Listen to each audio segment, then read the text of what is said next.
C'est le 28 juin, le second tour des élections municipales après une période absolument hallucinante, à savoir le confinement. Puis ensuite, maintenant, le post-confinement. Du coup, une campagne vraiment pas comme les autres, sans meeting, sans tract, etc., etc.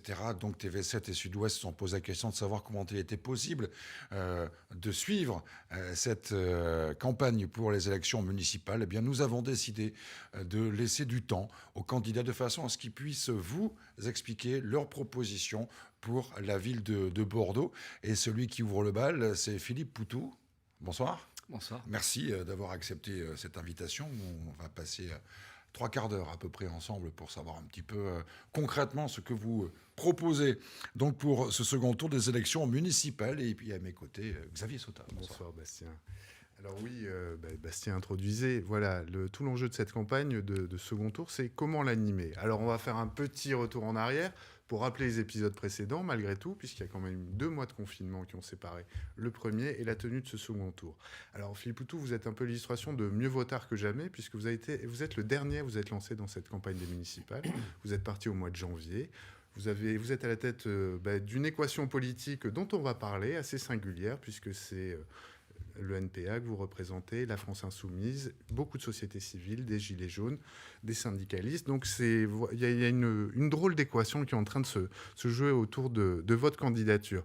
Alors effectivement, on l'a vu pendant cette campagne, il y avait des têtes d'affiche, et puis il y a une surprise, puisque vous vous êtes qualifié pour cette finale. Vous avez signé un score de 11,77% lors du premier tour, ce qui vous garantit d'être au second tour, ça on l'a dit, et ce qui vous garantit surtout au moins vous d'être élu. Donc on déterminera les enjeux autour de cette candidature précisément.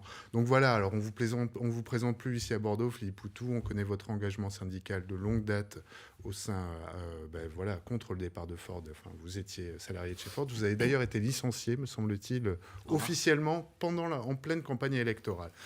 Et puis, il y a eu des aventures politiques, des aventures présidentielles, une aventure municipale en 2014, un score à un chiffre.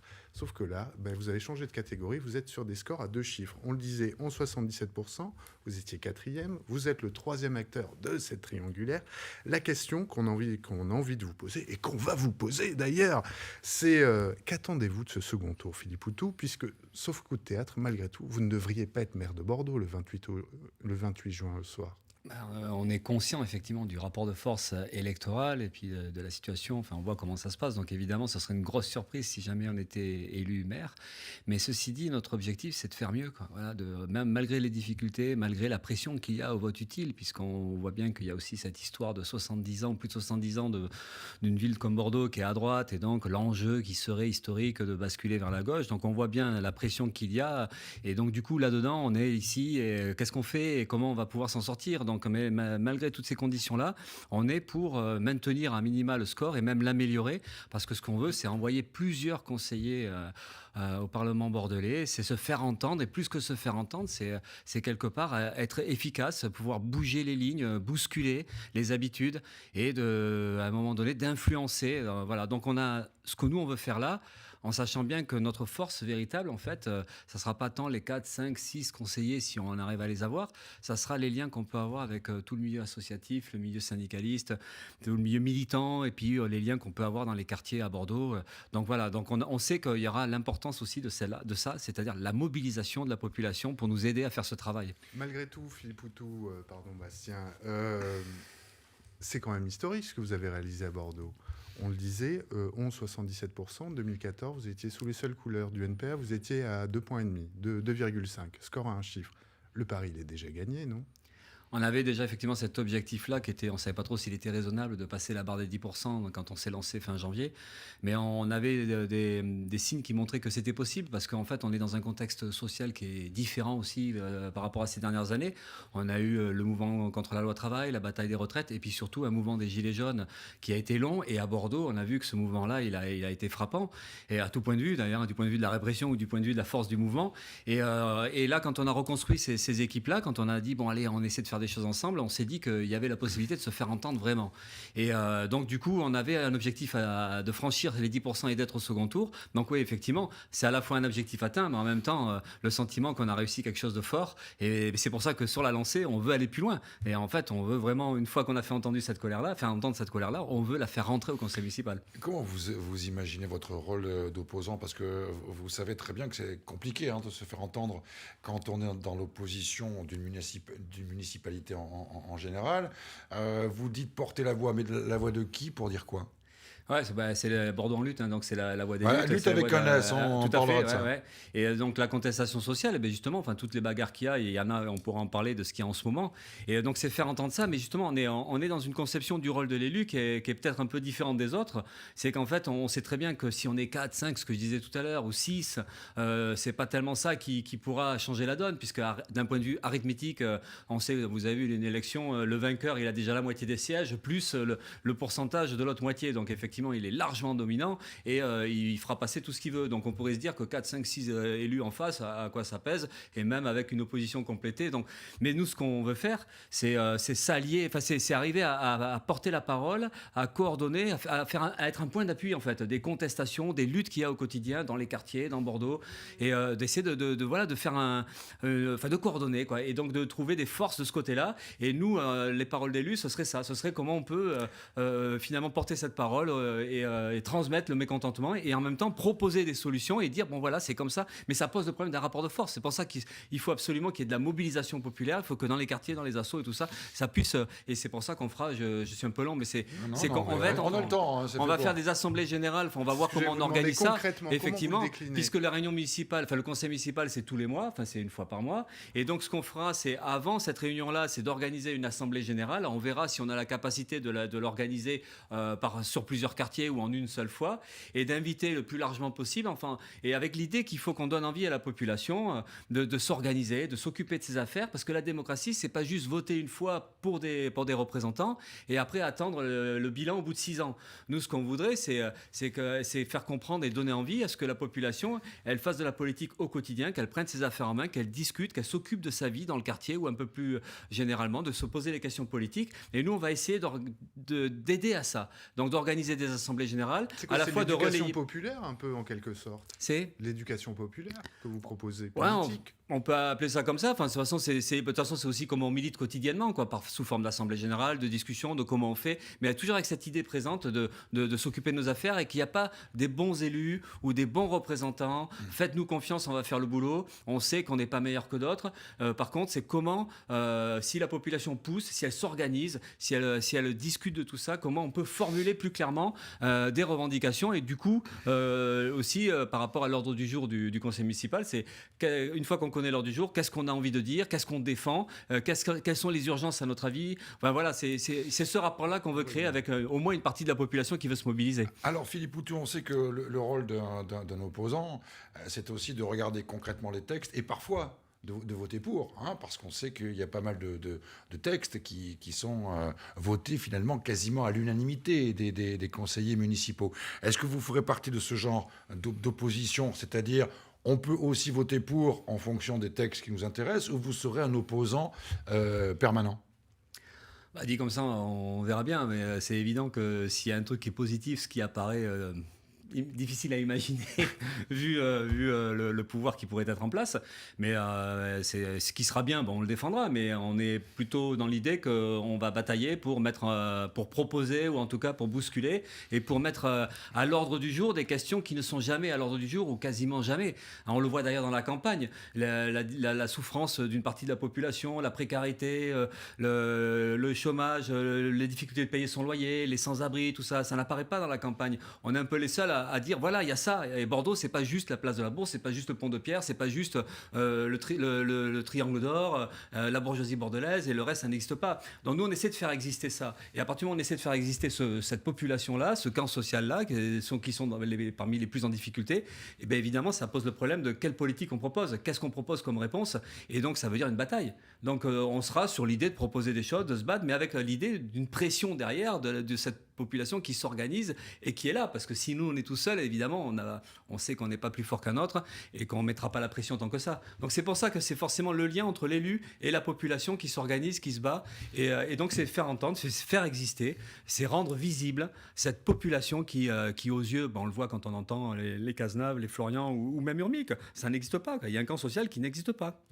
Le camp social, enfin, vous nous rejouez la lutte des classes à l'échelle de Bordeaux, au fond. C'est ça? Ben oui, mais comme disait un grand milliardaire, c'est que la lutte des classes, elle existe, mais ce sont les riches qui la mènent et qui la gagnent. Donc du coup, c'est vrai que la différence là, ce coup-ci, c'est que là, nous, on en parle, mais dans l'autre sens. Mais c'est vrai que Bordeaux est dirigé par la droite, mais plus que par la droite. Bordeaux est dirigé par la bourgeoisie bordelaise, par les plus riches.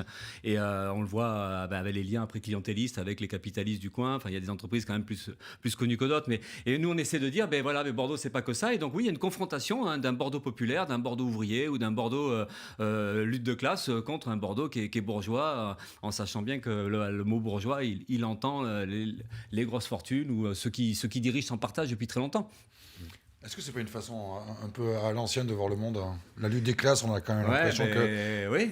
À l'ancienne, mais sauf que nous, on considère que c'est ultra moderne. Quand on voit la situation actuelle aujourd'hui du monde, comment il va, à la fois d'un côté, ce qu'on voit assez clairement, c'est une pauvreté qui s'accumule, une précarité, puis même une société qui est de plus en plus brutale, de plus en plus violente à plein de points de vue, parce qu'il y a aussi la question environnementale, la question de la destruction de la planète. On voit tout ça, puis d'un autre côté, on voit des richesses indécentes. On voit des fortunes énormes, que ce soit les profits, que ce soit les dividendes, que ce soit les fortunes personnelles. Enfin, on voit ça, on voit ce décalage-là, et à l'échelle de la planète, comme à l'échelle du territoire, comme à l'échelle bordelaise, il y a un écart de richesse qui s'accentue. Et nous, on essaie de dire, voilà, ça peut pas continuer comme ça. Donc, on dit que c'est irréaliste ou je sais pas quoi. Nous, on dit, non, il y a une bataille à mener. Il faut qu'on pose ces problèmes-là. Et on se dit, ça doit changer. Et ce mot changer, il doit avoir un sens. Et c'est au moins le sens d'une rupture radicale avec ce qui est fait depuis très longtemps. Donc, ça veut dire que vous voulez vous servir du conseil municipal comme d'une estrade pour des revendications qui sont nationales. Parce que les problèmes de richesse, etc., c'est pas la mairie de Bordeaux qui peut les régler, on est d'accord? Localement, si, ça commence aussi localement, c'est pas juste un problème national. Nous, on a vu le candidat Urmic qui nous reprochait effectivement d'être nationaux et pas locaux, et que lui, il serait local. Non, on est très locaux, ou local, je sais pas comment on accorde l'adjectif, parce qu'en fait, en plus, on est des militants de terrain. Donc, on peut discuter de l'usine Ford, c'est un problème très local. Mais le problème Ford, il est révélateur d'un problème beaucoup plus large, et qui est un problème national. On peut discuter des migrants, on peut discuter des sans-abri. C'est pas juste un problème bordelais, c'est un problème très local, parce qu'il y a aujourd'hui des migrants qui sont menacés en plus d'expulsion, il y a des sans-abri ou des mineurs, voilà. Donc tout ça, c'est à la fois local et national. Nous, ce qu'on est en train d'essayer de faire, c'est de faire le lien et de dire que de toute façon, la gestion d'une ville, c'est pas une gestion neutre, c'est pas juste une gestion comme ça, il y a des comptes, il y a un budget, machin. C'est une gestion politique, parce que derrière, ce sont des choix politiques. Et nous, c'est ce qu'on essaie de dire, effectivement. Donc aujourd'hui, la répartition des richesses, il y a un budget à Bordeaux, 500 et quelques millions d'euros à l'année. Ce budget-là, qu'est-ce qu'on en fait?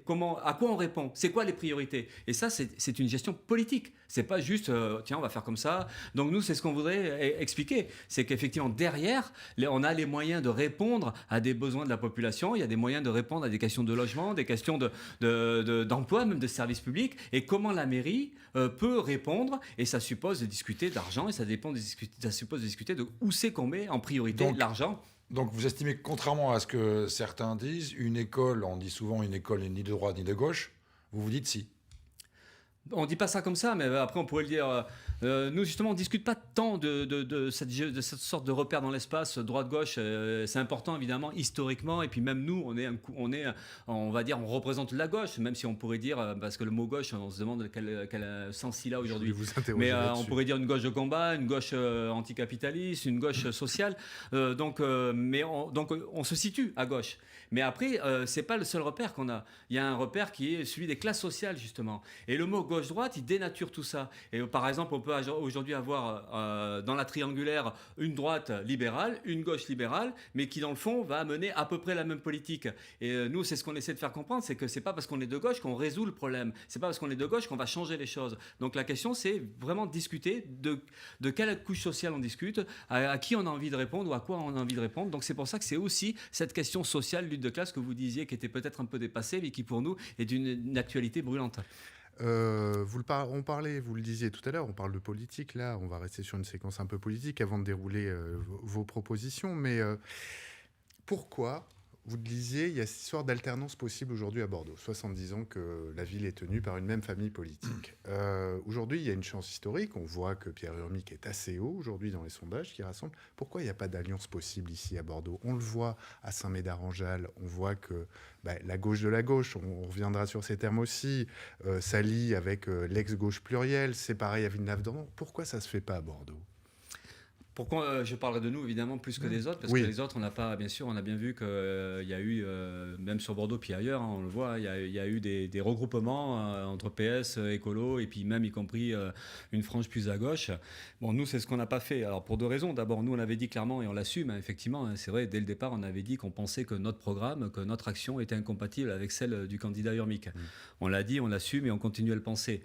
Mais il faut aussi reconnaître et le dire aussi, c'est que du côté du Parti Socialiste, du côté d'Urmic, il n'y avait aucune envie d'être avec nous. Parce qu'eux aussi, visiblement, mais ils l'assument moins publiquement, mais aussi, ils sont quand même lucides. Ils savent bien que ce qu'ils mettent dans leur profession de foi ou ce qu'ils mettent dans leur programme ou ce qu'ils ont envie de faire, ça ne correspond pas vraiment à ce que nous, on défend.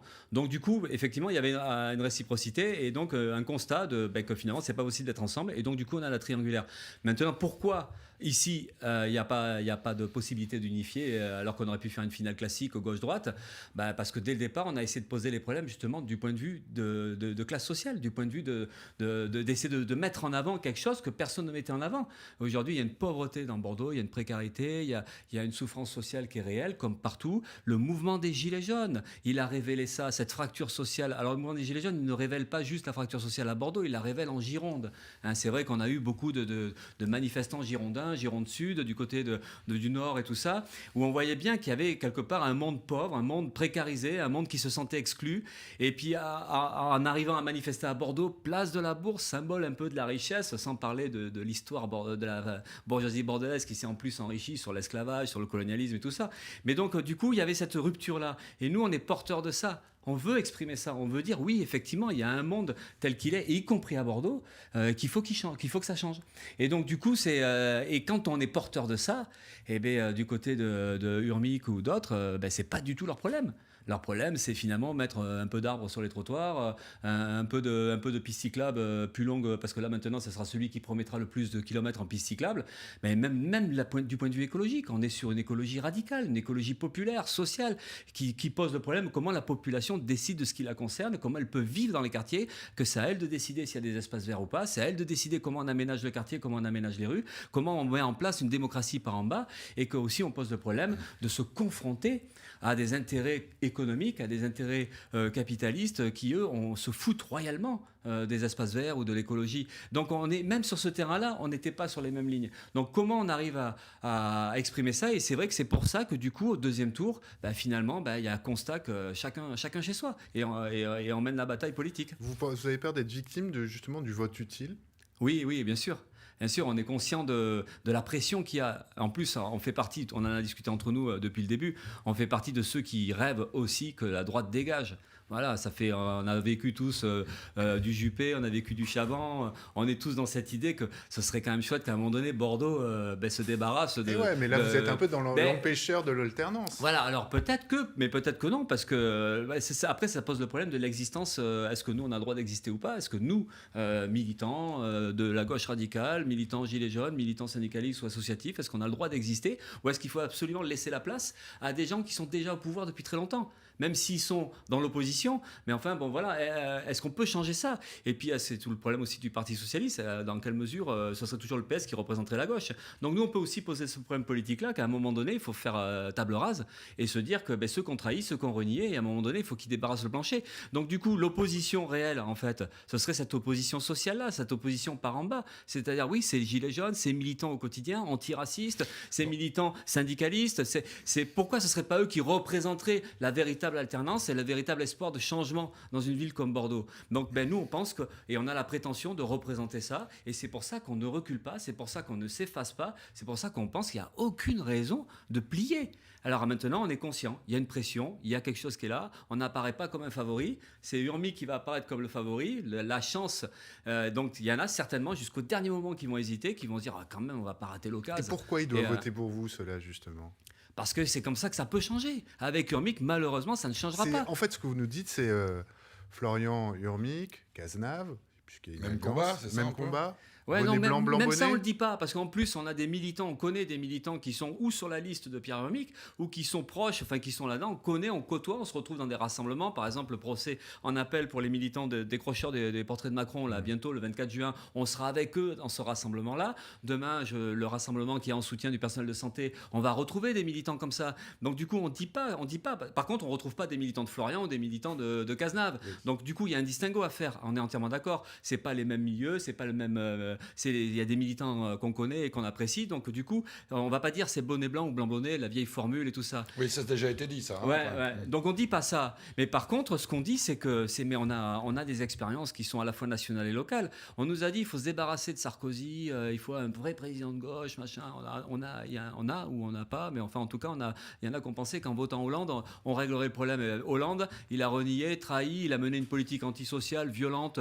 Et là aujourd'hui, on a les représentants locaux de ces gens-là. Et donc du coup, ils vont nous refaire pareil, parce que même la région, c'est Rousset, c'est le PS. Il y en a qui s'aperçoivent que c'est de gauche la région. Bon, on s'en aperçoit pas vraiment. Hein. Le département, il est à gauche officiellement. Est-ce qu'on s'en aperçoit ? Nous, on le voit pas. Hein. Bon, Et Jean donc, Lucas du coup- porte quand même le projet, le revenu de base, qui est quand même plutôt un projet, on va dire, Ouais, un projet, ouais. de gauche. Ouais, Ah oui, un mais projet, bon. ouais. Oui, un projet. Non, mais après, concrètement, mais même là, la question des squats, la question de tout ce qui peut se passer aujourd'hui, ou la question du drame vécu par des tas de gens qui n'ont pas des revenus, tout ça, et bien, n'empêche que les années passent, la pauvreté est là, la pauvreté augmente, elle est réelle, et en quoi on a des points d'appui du côté du département, de la région, qui sont pourtant des régions marquées à gauche, mais même on pourrait parler de Ford. Ford, je suis témoin direct d'une situation qui est terrible. C'est qu'en fait, alors on se rappelle dans un premier temps, mais là c'était la gauche et la droite, on me rappelait de Juppé, les Ford c'est un traître, Bruno Le Maire, ministre macronien au niveau du gouvernement, donc derrière Rousset, tout le monde disait Ford c'est des enfoirés, il faut pas qu'ils partent, il faut machin. Et quand à un moment donné ça a basculé, quand le maire a dit non finalement on ne peut rien faire, On peut y arriver, oui. tout le monde derrière, Juppé a plus rien dit, et puis Rousset, tout le monde et puis qu'est-ce qu'ils ont fait ? Ils ont tous signé le même texte. Ils ont tous signé le fait qu'ils attaqueraient pas Ford au tribunal et qu'ils laissent Ford partir. Et nous, on était là, on dit, mais tous pareil, macronien, juppéiste et le PS. Et donc, du coup, c'est pour vous dire, c'est une illustration. Comment on peut compter sur ces gens-là qui, à un moment donné, nous lâchent complètement. Donc, du coup, nous, on voudrait dire que nationalement comme localement, il y a un problème politique qui est posé. Il y a un moment donné, il faut qu'on s'occupe de nos affaires directement. Il y en a marre de penser que d'autres vont s'en occuper. Ils sont de gauche uniquement pendant les périodes électorales. Et une fois qu'ils sont au pouvoir, ils mènent les mêmes politiques libérales, à peu de choses près, évidemment, on peut nuancer. La gauche, la vraie, c'est laquelle ? C'est vous ou c'est la France Insoumise ? Là, pour le coup, Parce que c'est compliqué un petit peu, les relations, j'ai l'impression, non ? Enfin, Oui, alors, je vais vous expliquer. Justement, parce que là, on est... Vous êtes à la tête d'une aventure assez singulière quand même dans cette campagne électorale. On l'a dit, vous êtes au second tour, vous essayez de décrocher des lieux, vous nous avez expliqué pourquoi est-ce qu'il fallait voter pour vous. Or, à la gauche de la gauche, alors quel est le bon terme ? Est-ce que c'est la gauche radicale ? Est-ce que c'est la gauche de la gauche ? On connaît cette propension à se diviser. NPA n'était pas censé s'entendre avec la France insoumise. Vous-même, lors de la présidentielle de 2014, vous disiez Mélenchon, c'est pas un adversaire, mais c'est pas ça la solution. Qu'est-ce qui se passe à Bordeaux ? Qu'est-ce qui est en train de se passer là à l'extrême gauche ? Puisque de la même manière, on voyait des collectifs anti-violence policière. Est-ce que vous n'êtes pas en train de faire un peu sauter vos œillères idéologiques, on va dire ? Je sais pas, on aimerait bien, nous, effectivement, que ce qu'on fait, ce soit utile, parce que là, on est fiers de quelque chose, au moins, quel que soit le résultat des élections. Mais on est déjà fiers d'avoir franchi le premier tour dans une ville comme Bordeaux. Et on est fiers d'être là aussi, parce que ça fait poser des problèmes politiques. Si on n'était pas là, il y a des tas de choses différentes, ça ne discuterait pas pareil. Donc, on est fiers de tout ça. Mais à côté de ça, en plus, on est fiers d'avoir été capable de regrouper des équipes militantes qui, a priori, n'étaient pas destinées à se retrouver ensemble sur une élection. Et donc, oui, il y a une comment ça équipe se fait que militante. vous vous retrouviez là ? Et bien après, c'est aussi la particularité locale. Il y avait une équipe militante LFI qui était archi disponible et volontaire pour ça. Il y avait une équipe NPA qui le voulait. On avait des camarades Gilets jaunes qui le voulaient. On avait des collectifs comme le CLAP ou d'autres collectifs militants antiracistes ou des équipes syndicales qui le voulaient aussi. On a eu une situation qui très rapidement s'est dit... Tiens, mais on peut faire un truc ensemble. Et on a eu la chance aussi d'être dans un contexte où il y avait des manifestations. On se voyait En fait, on a eu les premières réunions de construction de la liste dans les manifs. en fait. On se voyait, ah, tiens, et puis voilà. Et ça s'est construit comme ça. Donc on a peut-être que c'est une particularité, mais n'empêche qu'on est très fiers de ça. Alors maintenant, est-ce que ce qu'on fait là, ça pourrait faire des petits, oui. Ben, on aimerait bien. En tout cas, il y a aussi d'autres endroits où il y a eu des choses qui étaient comparables quand même. Ouais, c'est vrai qu'à Bordeaux, la différence, c'est qu'on a franchi la barre des 10 et qu'il y a eu, parce qu'on est allé soutenir des listes comme à Perpignan, il y avait une liste de gauche qui regroupait à peu près les mêmes forces, mais qui n'ont pas passé les 10%. Il y a eu comme ça. Mais c'est vrai que nous, la particularité, c'est qu'en plus, on franchit la barre des 10 et qu'on apparaît au second tour avec une étiquette de gauche radicale. Mais vous, Philippe Poutou, ça vous a changé dans la manière de faire de la politique par rapport à votre engagement au NPA? Vous avez porté 2 fois ces couleurs à la présidentielle. Vous avez changé, évolué, les lignes ont bougé? Ah, mais c'est évident qu'il se passe des choses qui fait qu'on change, ça c'est évident, mais il n'y a pas que moi ou que les camarades du NPA ou de LFI, c'est aussi en discuter, parce que là on commence à faire un petit bilan de ce qu'on a réussi à faire, parce qu'il y a une sorte de fierté collective, et c'est vrai qu'y compris des militants manifestants gilets jaunes, syndicalistes, ou les collectifs, ou les associations, on apprend tous quelque chose, et même chacun, enfin on aurait tous dans son coin jamais imaginé qu'on aurait été capable de faire ensemble. Là il y a des militants, on se connaît depuis des années dans les manifs, et on s'est dit, mais jamais on n'aurait imaginé qu'à un moment donné, on serait sur la même liste. Donc voilà, donc on apprend, on est content de ça, et puis ça file la pêche, parce qu'en fait, c'est l'idée de comment on reconstruit le mouvement social aussi, comment on arrive à retisser des liens, parce que c'est vrai, vous avez raison, on fait le constat, nous aussi, d'une gauche qui est complètement émiettée, qui est fragilisée, et puis qui devient complètement inefficace. Enfin, je parle de la gauche radicale, parce qu'après, que le PS se barre en miettes, on s'en fout un peu. Mais que nous, on ne soit pas capable, effectivement, de devenir une force politique et sociale, ça, c'est un problème pour nous. Et là, peut-être qu'on est en train d'apprendre à regrouper et à être quelque part utile. Donc se retrouver aux côtés de militants de la France insoumise, donc avoir ce rapprochement. Autrement dit, le rapprochement entre Thomas Cazenave et Nicolas Florian ne va pas vous étonner non plus, quoi. Non, il est complètement naturel. Ouais. D'ailleurs, on a failli applaudir quand on a vu ça, parce que quand on les voit sourire ensemble, franchement, ça fait chaud au cœur. Enfin, ils se sont disputés comme des chiens pourris pendant tout le premier tour. Et il y a quelque chose qui allait pas bien. Et là, ils se retrouvent. Bon, voilà, c'est chouette. Tant mieux. Et c'est vrai que ça clarifie un peu les choses, parce que la droite. Ouais, c'est comme entre NPA et LFI, en fait, finalement. Bah, d'une certaine manière, c'est pas toujours tendre entre vous quand même. Ouais, mais d'une certaine manière, de toute façon, on s'est pas traité comme les deux larrons se sont traités quand même. Mais oui, il y a quelque chose qui correspond, bien sûr. Après, on a parce que vous insistez beaucoup entre NPA et LFI, et c'est vrai que mais ça se discute. Parce que même dans LFI ou dans le NPA, ça s'est pas passé simplement. Parce qu'en fait, il y a ceux qui pensent non, il y avait quand même ceux de part et d'autre qui pensaient qu'on n'était pas fréquentables et qu'on pouvait pas faire ensemble. Nous, NPA, on a eu quand même des problèmes avec des camarades qui voulaient surtout pas. Bon, donc du coup, voilà. Il y a des discussions, il y a des débats. Mais c'est vrai qu'entre NPA et LFI, il y a une différence de toute façon. Parce que c'est vrai que nous, on revendique plus un anticapitalisme et qu'LFI serait peut-être plus, on va dire, antilibéral. Enfin, bon, il y a des différences, on le voit avec Mélenchon, on le voit avec Ruffin, bon, mais en même temps, il y a des points communs. Et là, ce qu'on essaie de faire, c'est de montrer que les points communs qu'on a, ils sont réellement très importants et qu'on peut très bien se retrouver ensemble, avoir confiance dans nos propres forces et du coup oser mettre en avant un programme qui devient radical et puis oser ne pas plier. Oser rester jusqu'au bout. Et quand on nous dit vous partez, vous servez à rien à part risquer la victoire de la droite, dégagez, laissez les pros agir. Et nous, on a assez de confiance en nous, assez de pêche pour dire ben non, on reste et on sera là. Vous restez. Imaginons que vous soyez élu maire de Bordeaux au soir du 28 août. Quelle est votre première... 28 juin. Quelle est votre première... Parce que le 28 août sera déjà fait. Quelle est votre première décision locale en tant que maire de Bordeaux ? Parce que c'est vrai, on parle beaucoup de politique au sens large, là, sur ce plateau. Mais pour Bordeaux, la première décision que vous prendriez si vous étiez élu maire de Bordeaux ? C'est difficile évidemment à répondre parce qu'on a tellement d'urgence sociale qu'on a envie de dire ça. Ah non, mais il y a ça aussi. Donc, quand on nous demande ça, on répond sur la question démocratique. Il nous semble que la première mesure, ce serait de mettre en place ce qu'on appelle, nous, des conseils de quartier. Ça existe déjà, les conseils de quartier. Oui, mais justement, après, il faut y mettre un contenu. Et nous, on pense qu'il faut que ce soit un outil qui donne clairement la possibilité à la population de décider, y compris sur le budget, de décider de ce qu'il faut faire, donc de décider d'une politique.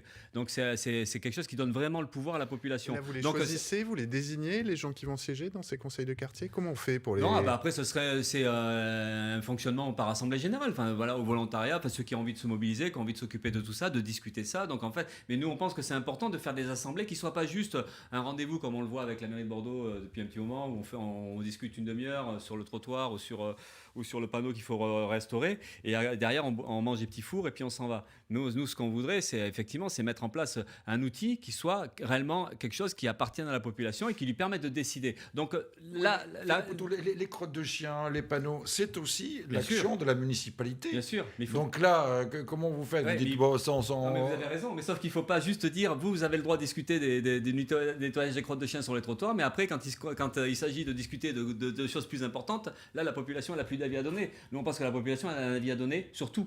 Sur ça, évidemment, mais après c'est la question de la culture. C'est comment la population, est-ce qu'on peut mettre des lieux de vie, des lieux de rencontre, des lieux d'art artistique, quels moyens on donne à des bandes de jeunes ou de moins jeunes qui ont envie de faire des choses et tout ça. Et c'est important que la population par en bas elle puisse au moins discuter de ça. Et dire, nous, on pense qu'il faudrait faire comme ça. Parce qu'on ne voit pas comment, pourquoi tout viendrait par en haut. Un Cazenave, un Florian, un Urmi qui dirait, moi, j'ai cette idée-là. Non, on peut aussi se dire que la population elle-même, elle a des grandes idées et qu'en plus, ça serait plus forte parce que discuter collectivement, parce qu'en plus, ça correspondrait à des besoins réellement collectifs. Et les conseils de quartier, ça peut être ça. Ça peut être la mise en place d'une démocratie directe où la population se retrouve et elle apprend, parce que évidemment, c'est pas du jour au lendemain, mais on apprend à discuter, on apprend à se poser les problèmes collectivement, et surtout on se dit qu'en fait il n'y a pas besoin d'un conseil déconnecté de la population, il faut absolument que la population s'en mêle directement. Donc ça c'est la première mesure qui permettrait de mettre en place quelque chose de démocratique, mais évidemment derrière on a envie de dire de suite que des mesures importantes, ce serait la gratuité des transports publics avec un service public des transports et la question du logement. Nous on pense qu'il faut aujourd'hui oser appliquer une loi qui permet aux maires de réquisitionner les logements vides et qui permettent de se dire personne ne doit dormir dehors. Et ça, c'est des choses qu'on peut faire immédiatement, que ce soit des ressortissants français ou des migrants. Nous, on pense qu'aujourd'hui, les squats, c'est la réponse à ça. C'est parce qu'il n'y a pas de politique qui ose faire ça. Du coup, tout le monde se débrouille et on fait des squats, des mini bidonvilles.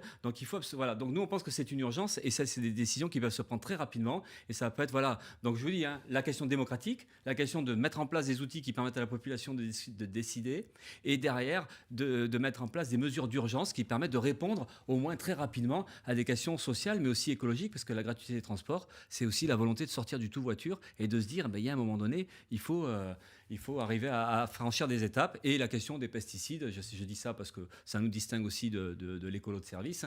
Les pesticides, nous on pense qu'il faut un arrêté anti-pesticides. Il faut aujourd'hui, il y a assez de pollution comme ça. C'est retoqué, ça. Oui, les mais arrêtés, pas tout le temps.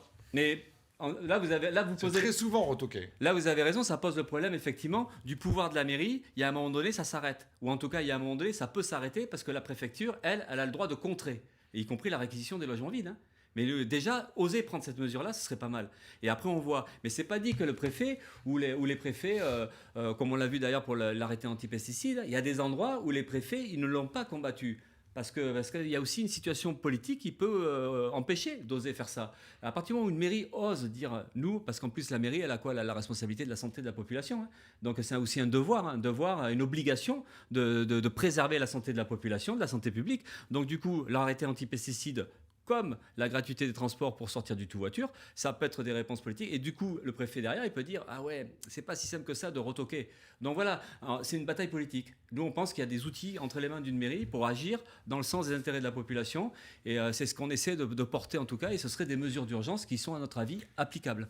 Il y a un mot qui revient souvent dans votre bouche, c'est urgence. Quelles sont, selon vous, Philippe Poutou, les 3 urgences aujourd'hui bordelaises? De votre point de vue, de votre diagnostic, vous battez le pavé depuis un certain nombre de temps, vous avez conduit une campagne, vous voyez beaucoup de monde. C'est quoi aujourd'hui le top 3, on va dire, des urgences bordelaises, de votre point de vue? Alors là, de suite comme ça, nous on parle beaucoup du logement parce qu'on sait qu'il n'y a pas que la question des personnes qui sont sans abri ou des squats. C'est aussi quand même beaucoup de personnes à Bordeaux qui sont très mal logées ou qui ont des loyers qui dépassent leur capacité, enfin, voilà, qui d'ailleurs sont toujours un peu dans la peur d'être virés à un moment donné ou à un autre.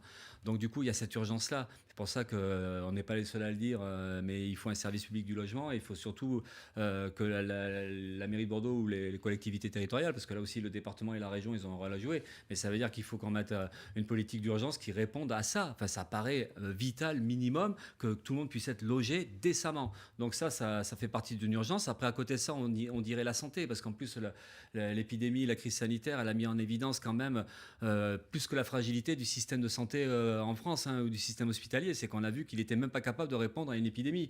Donc du coup, alors ok, c'est des questions nationales là, pour le coup, hein, l'hôpital.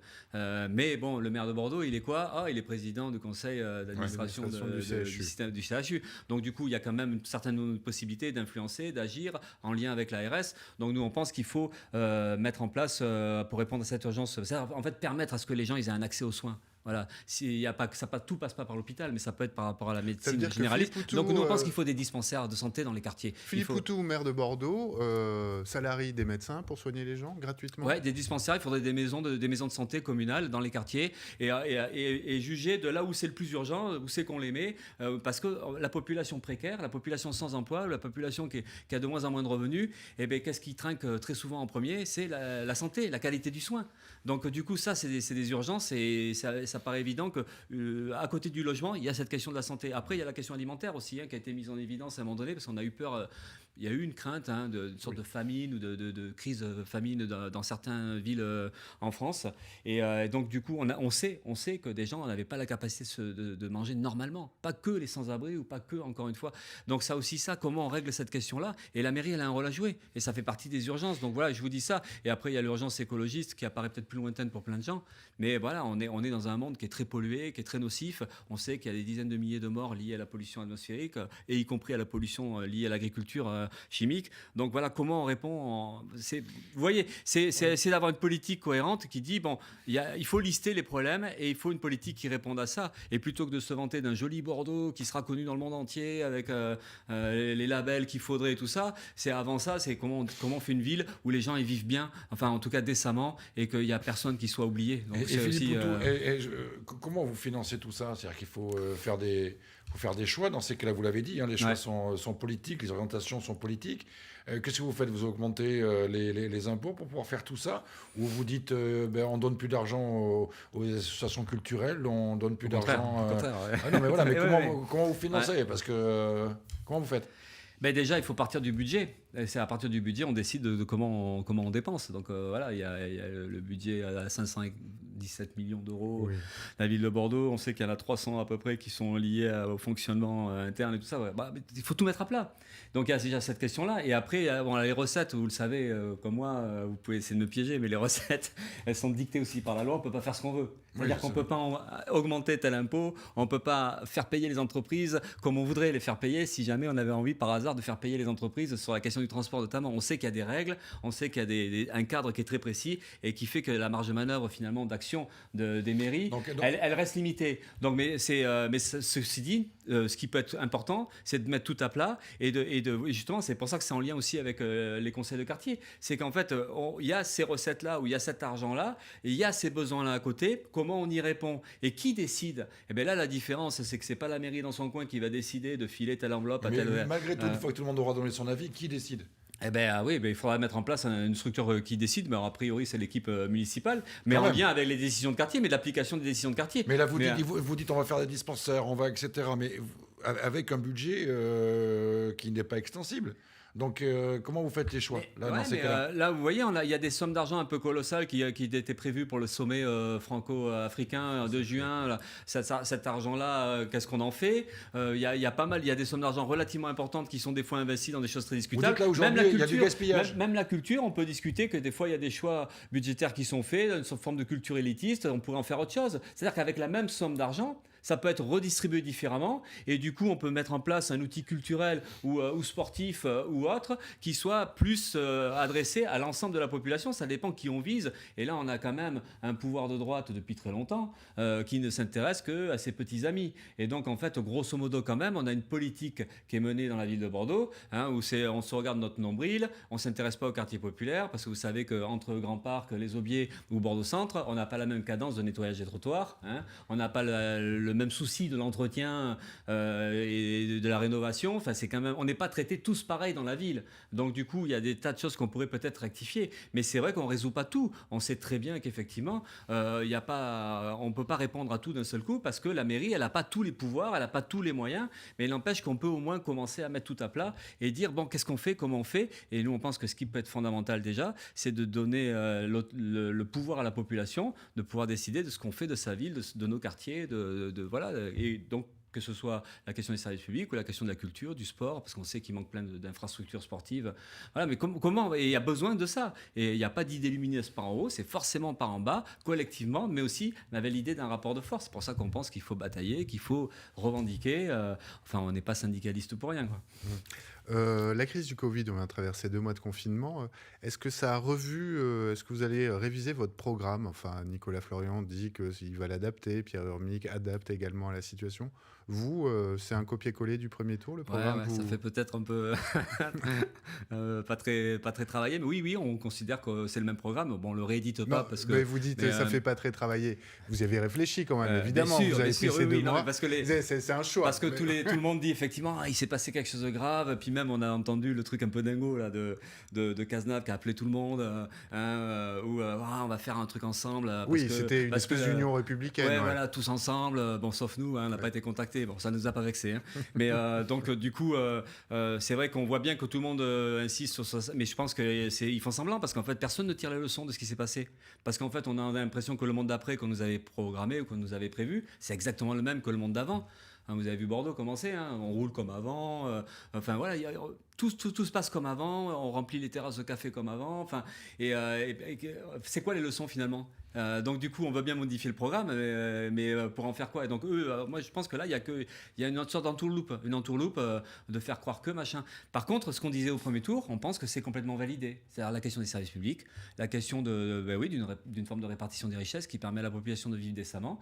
Et nous, à notre avis, la crise sanitaire, elle n'a fait que révéler encore plus fort justement à quel point la société n'était pas adaptée à répondre aux besoins des gens. On avait une société où il y avait une élite qui s'enrichit et puis une masse de la population qui est finalement mise à l'écart. Et même l'histoire du confinement, c'était quand même assez dingue, assez brutal. Restez à la maison, bougez plus, sauf si vous allez travailler, sinon voilà. Et puis si vous sortez, il faut un papier, machin. Cette sorte d'infantilisation de la population, alors qu'il y aurait pu avoir quand même l'idée de comment on s'organise, comment on fait, et de faire ça quelque chose de plus démocratique. Donc Philippe, oui. Et donc du coup, à côté de ça, on a vu une police qui était un peu trop présente à nous surveiller, à filer des amendes à des gens qui avaient oublié de changer la date, enfin des trucs de dingue quoi. Enfin des trucs. Donc du coup, on pense que la crise sanitaire, elle n'a fait que révéler encore plus fort tous les travers de la société, tous les aspects brutaux de la société, tous les aspects inégaux. Et donc, du coup, nous, on pense que ce qu'on a dit, il faut le dire encore plus fort. Alors, vous avez mentionné ce mot, la police. Justement, on est dans une séquence où on a vu des manifestations auxquelles vous avez pris part d'ailleurs. Sur votre liste, vous avez la représentante du CLAP, le comité contre les abus policiers, Myriam Eckert, qui pilote tout ça. Pierre Urmic, dans une interview à Sud-Ouest, dit qu'il y a un problème de sécurité à Bordeaux. Vous souscrivez, vous, à cette analyse ? Non seulement on ne souscrit pas, mais quand on a vu ça, on était ébahis. Parce qu'en plus, je crois qu'il y avait un sondage qui avait été fait il y a quelques mois. Bordeaux, c'était la ville où justement la population mettait la question de la sécurité le plus bas que dans d'autres grandes villes. C'est-à-dire qu'en fait, c'était la préoccupation. Alors donc on se dit, mais pourquoi Urmic met ça en avant? Et nous, on pense que s'il y a une urgence aujourd'hui, ou s'il y a des problèmes, ou s'il y a besoin de recruter, c'est certainement pas dans la police municipale. Mais on pense qu'il faudrait recruter dans les écoles, qu'il faudrait recruter dans la culture, ou qu'il faudrait recruter dans les centres d'animation. Enfin, nous, on pense, de toute façon, la réponse politique, c'est une réponse sociale. On pense qu'il faut absolument développer des services publics et puis développer des structures sociales et qui permettent des liens collectifs, qui permettent de la solidarité. Et de ce point de vue-là, c'est pas une politique de gauche que de proposer un renforcement des effectifs policiers. En plus, en parlant des incivilités, alors il y en a des incivilités, enfin ce qu'on dit incivilités, bon, mais est-ce que c'est vraiment le premier problème aujourd'hui? Nous, on est convaincus que non, et que donc il faut vraiment avoir une vraie politique de gauche. Et pour le coup, là, c'est pas Urmic qui a la politique de gauche. Une question d'actualité, mais aussi locale. Il y a beaucoup de questions actuellement autour de l'esclavage, etc., etc. Bordeaux, Port-Négrier, on déboulonne les statues, on renomme les rues ici, on oublie ce passé. Qu'est-ce qu'on en fait? Ouais, il y a un débat effectivement là-dessus. Nous, on est plutôt pour effectivement l'idée de débaptiser, l'idée de déboulonner. Bon, il n'y a rien à déboulonner. Ouais, non, d'accord, mais voilà, on a vérifié, vous avez vérifié quand même. On y pensait, on se disait tiens. Il y a quand même des plaques de rue. Voilà, il y a les plaques de rue. Il y a les plaques de rue. Donc en fait, on est aussi très informé évidemment du travail qui est fait depuis des tas d'années par Mémoire et Partage et Carfa Diallo. Et on sait qu'effectivement, il y a une discussion. Et même eux, ils sont partagés. C'est-à-dire qu'en fait, ils ne sont pas forcément pour débaptiser parce que ça pose le problème de la mémoire. C'est-à-dire si on débaptise, débaptise, on efface quelque On chose. oublie. Voilà, donc est-ce qu'on rajoute l'histoire, ce qu'a fait tel Gradis ou ce qu'a fait enfin, tous les noms Oui, et vous, d'esclavagistes, de négriers et tout ça, ou est-ce qu'on efface? Alors moi je suis partagé, mais c'est vrai qu'on est plusieurs à penser qu'on peut aussi débaptiser, mais tout en rappelant, anciennement, cette rue s'appelait, et pourquoi ça a été changé. Il n'y a rien de scandaleux à débaptiser une rue. Surtout que là, aujourd'hui, il y a quand même une situation sociale qui est très particulière, c'est qu'on voit bien toute cette colère qu'il y a, parce qu'en réalité, le racisme, il existe en France. On peut parler même d'un racisme d'État, quelque part, puisqu'en fait, il y a eu toute une histoire des guerres coloniales qui n'est pas finie. Et aujourd'hui, on le voit, en tout cas, la partie immigrée de la population, elle est un peu traitée par moments comme un adversaire, comme un ennemi intérieur. Donc du coup, symboliquement et politiquement, ça vaut le coup, évidemment, de discuter de comment on débaptise et comment en même temps on rappelle cette histoire-là, cette histoire de l'oppression, et qui n'est pas celle juste des guerres coloniales, mais qui est celle du colonialisme et de l'esclavagisme. merci beaucoup Philippe Poutou. Merci à vous. Nous avons passé C'est trois déjà quarts fini. d'heure. C'est Ah, mais voilà. C'est Vous passé voyez vite. comme quoi le temps long, hein, On ne parfois. vous a ça même me- pas posé la question si vous étiez candidat à la présidentielle 2022. Ah bah c'est bien, vous avez raison de ne pas la poser. Mais alors, C'est- je vous la pose La quand réponse, même. c'est oui ou non? Bah non, non, non. Non, pour l'instant, on passe à. Non, on va faire comme Juppé. Vous vous rappelez, Juppé, et si moi je suis élu, bordelais, j'irai jusqu'au bout de mon mandat et je ne quitterai pas Bordeaux. Et, ben, nous, on fait pareil. Si on est élu, on ira au bout de notre mandat. D'accord. Donc, votez pour nous quand même. Hein. Merci beaucoup Merci, Philippe Poutou. Poutou. Et puis on se retrouvera la semaine prochaine, cette fois, pour une autre formule. Ce sera un débat. Merci beaucoup Philippe Poutou. Merci à vous. Merci beaucoup Xavier Sotard. Merci, bonne Bonne soirée. soirée.